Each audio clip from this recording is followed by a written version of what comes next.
Hello everyone, today I'll show you how to ungroup or unlink checkboxes in your fillable PDF form using Nitro Pro PDF Editor. Now see these checkboxes, this one not linked and this one link, and see this, and any of this link, go from option this menu bar and select field and select two of this, and see this checkboxes name now similar. Simply I'll say this one name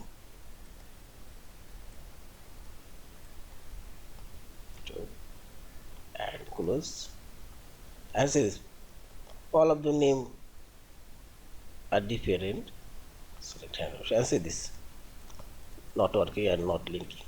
If you want to link, select field,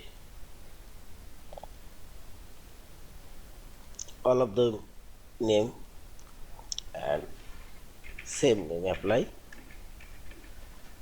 close, and see the same name all of them, hand option, and see this link, and similar way you can unlink.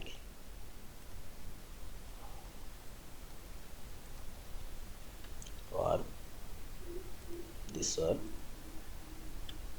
and name are now different,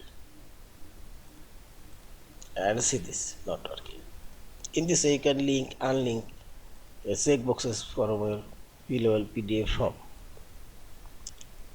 Thank you for watching. Please subscribe, like, share and comment.